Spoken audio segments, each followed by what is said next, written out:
What if I told you that almost everything you've been taught about weight loss is wrong? What if I told you that the secret to a leaner, healthier body isn't about eating less, but about eating more? That feeling hungry is just the price you have to pay. We meticulously count every calorie, eat tiny portions, and fight against our body's most basic survival signals. But this approach almost always ends in frustration, binge eating, and failure. It sounds crazy, right? We've been conditioned to believe that weight loss has to equal deprivation. What if there's a smarter way? A way rooted in biology, not just willpower?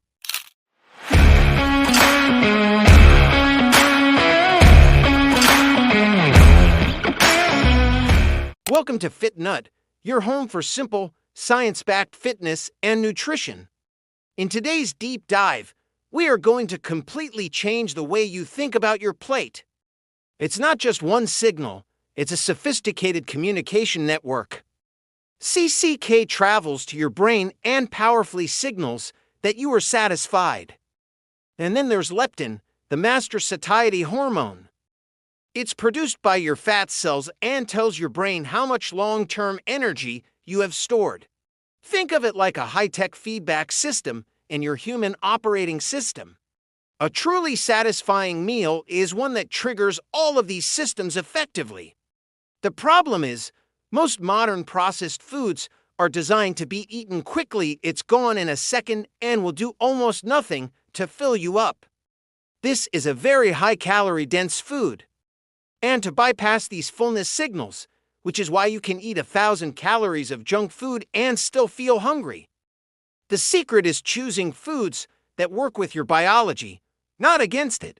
We're exploring the incredible science of fullness, or satiety.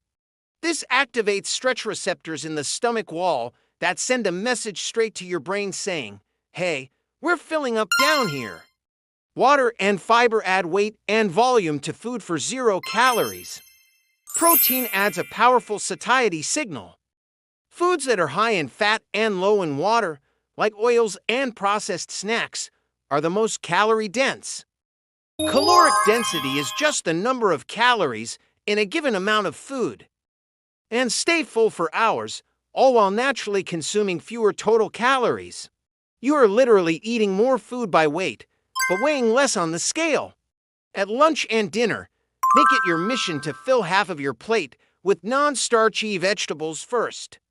We're talking about broccoli, cauliflower, spinach, zucchini, bell peppers, asparagus. Adding water to food during cooking is more effective at promoting fullness than just drinking water alongside your meal. Swap a small portion of white pasta or white rice for a larger, more satisfying portion of quinoa, brown rice, or a baked potato. The key to sustainable, happy, and successful weight management isn't about deprivation. It's about displacement. Even better, swap it for vegetable carbs like zucchini noodles or cauliflower rice, which allow you to eat a massive, pasta-like bowl for a fraction of the calories. This is why a hearty lentil soup or a chicken and vegetable stew can feel so incredibly satisfying.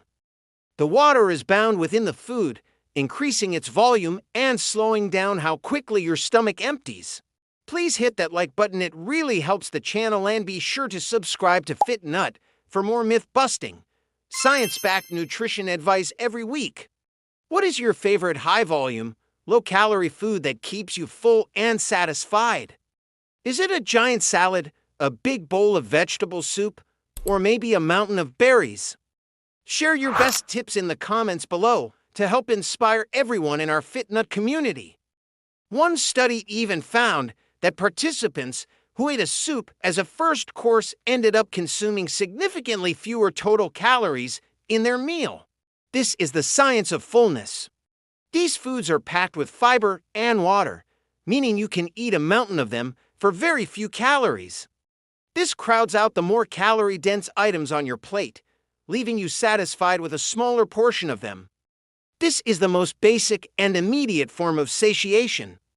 It's about understanding the science of your own body and using it to your advantage. You don't have to be hungry to lose weight. You can eat big, satisfying, beautiful meals that nourish your body and honor its signals. Make sure every meal and snack has a solid source of lean protein. This could be chicken breast, fish, eggs, Greek yogurt, lentils, or tofu. Pairing protein with your high-volume veggies is the ultimate one-two punch for staying full for hours. Water has 0 calories and takes up space in your stomach. Studies have shown that drinking a large glass of water 20 to 30 minutes before a meal can significantly reduce the amount of food you eat during that meal.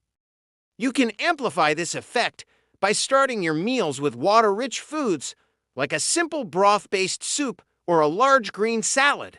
Satiation is the feeling you get during a meal that tells you to stop eating.